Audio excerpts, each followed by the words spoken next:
This is a 10-minute technical deep dive into the physics of unidentified anomalous phenomena. We are expanding the Nimitz case into a global forensic archive. I am Dr. Sterling. To understand these objects, we must move beyond anecdotal reports and analyze the raw sensor telemetry from multiple independent platforms. Dossier 1, the sensor record. We begin with the 3 primary declassified encounters that provide the foundational math for our current models. The 2004 Nimitz encounter was the first to document the full range of the 5 observables across radar, infrared, and visual sensors. Radar data from the USS Princeton confirmed objects dropping from 80,000 feet to the sea surface in less than a second. This is our baseline anomaly. In 2015, the Roosevelt Carrier Group recorded the gimbal incident. Unlike the Tic Tac, this object displayed a distinct mechanical rotation against the wind. The gimbal motion is critical. It suggests the craft's propulsion field is oriented along a specific axis, much like the Alcubierre warp drive model. Pilot audio mentions a whole fleet on radar. This indicates a coordinated operation by multiple craft, all exhibiting identical technical signatures. The Go Fast incident, recorded on the same cruise, shows a smaller craft moving at extreme velocities relative to the ocean surface. While some suggest this is a parallax illusion, the integrated radar metadata from the F-18's fire control system suggests a much more complex trajectory. Together, these 3 cases form a smoking gun for technology that operates outside our traditional understanding of aerodynamics. Dossier 2. The 5 observables. To classify these anomalies, we use 5 distinct physical characteristics that defy conventional propulsion. First, anti-gravity lift. These objects remain airborne without wings, rotors, or any visible source of thrust or exhaust. They ignore gravity. In classical physics, you need lift. But the Tic Tac has no control surfaces. It is a smooth, monolithic structure maintaining position effortlessly. Second, instantaneous acceleration. We have recorded velocity shifts that exceed 5,000 Gs. For context, an F-18 shreds at 13 Gs. 5,000 G-forces would liquefy a human pilot instantly. These objects treat inertia as if it were a variable they can simply switch off. Third, hypersonic velocities without signatures. These craft move at Mach 5 and above with 0 sonic boom, 0 heat ablation, and 0 atmospheric noise. At Mach 5, the air becomes a solid wall. Yet sensor data shows the Tic Tac moving through it as if it were a vacuum. This is physically impossible under current models. Fourth, low observability. The craft can activate advanced cloaking that makes them inconsistent on sensor systems, masking their presence at will. Fifth, transmedium travel. Space, atmosphere, and water are all the same to these objects. They transition between them without structural damage or speed loss. We've seen objects drop from 80,000 feet to 0 and then disappear into the water. This indicates a medium-independent propulsion system. When an object displays all 5, we are no longer looking at human technology. We are looking at a new branch of physics. Dossier 3. Metric engineering. How do they do it? The leading theory is the manipulation of the space-time metric itself. The Alcubierre drive model suggests a craft can achieve apparent faster-than-light travel by moving within a localized warp bubble of space. Inside this bubble, the craft is stationary. It isn't moving through space. Space is moving. This explains the lack of G-forces and sonic booms. Dr. Hal Puthoff's theory of vacuum engineering suggests altering the vacuum metric itself to create a gravitational lens, warping space around the object. This lensing effect perfectly matches pilot descriptions of UAPs appearing blurry or surrounded by a shimmering glow, a physical distortion of light. The energy requirement is staggering. To perform a Tic Tac maneuver, we estimate a power output of 13,000 gigawatts, exceeding the total nuclear output of the planet. Where does this energy come from?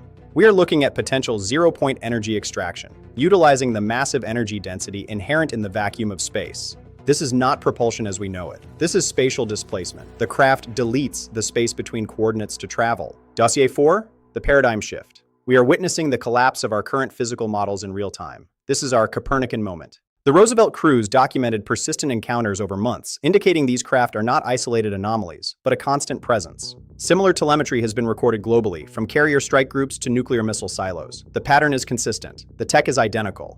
We are now investigating a potential 6th observable: biological effects. Persistent physiological changes in witnesses that indicate high energy field exposure.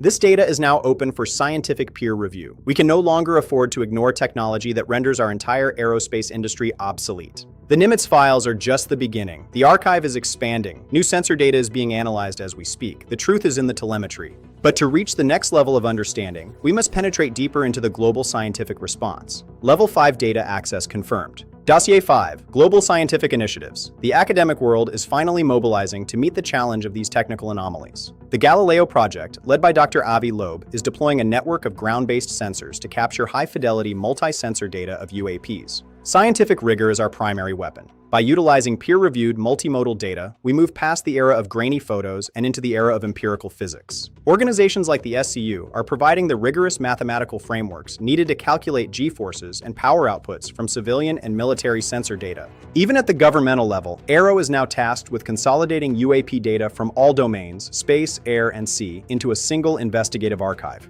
Of the hundreds of cases analyzed, a significant percentage remains unresolved, objects displaying capabilities that exceed every known adversarial program. This is now a global scientific endeavor. Hubs of research are emerging across every continent as the academic community recognizes the stakes. Dossier 6, Quantum Foundations. To explain a 5,000 G maneuver, we must look at the energy density of the quantum vacuum itself. Calculations suggest that a localized warp bubble requires negative energy density, a theoretical violation of the standard energy conditions of general relativity. This requires exotic matter, substances with properties that counteract the attractive force of gravity, allowing space to be expanded and contracted at will. By manipulating the stress-energy tensor, a craft can essentially decouple itself from the local gravitational field, neutralizing inertia entirely. Extraction of energy from the zero-point field remains the ultimate engineering challenge. This tech would represent a breakthrough comparable to the discovery of fire.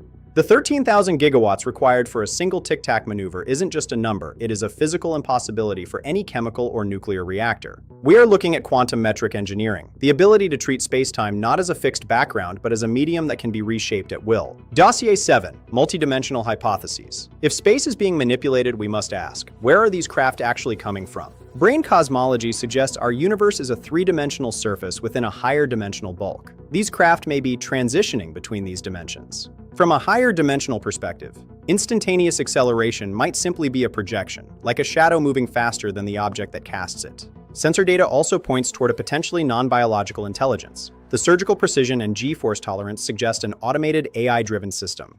We may be observing a post-singularity intelligence, technology that has leapfrogged our current understanding by thousands of years. Whether extraterrestrial, interdimensional, or post-biological, the presence of these craft represents a direct challenge to human scientific sovereignty. All 7 dossiers point to a singular conclusion. The physics we teach in our universities is a subset of a much larger, more complex reality. This data is the ultimate catalyst. It is the greatest scientific challenge of our era. The era of spatial displacement is no longer theoretical. Dossier 8, Post-human technology. We are now looking at the inevitable end of the combustion era and the birth of a post-human aerospace industry. This 10-minute forensic dossier concludes our overview of UAP physics. The Nimitz files remain open. The data is clear. The truth is in the telemetry. If these craft represent the future of propulsion, our current efforts to colonize space using chemical rockets are akin to crossing the ocean in a rowboat. The universe is about to get much smaller. End of technical briefing. Case UAP-001 remains under active scientific investigation. Stay analytical, stay objective. Thank you for joining. The transition to spatial displacement will mark the greatest leap in human history, surpassing the industrial and digital revolutions combined.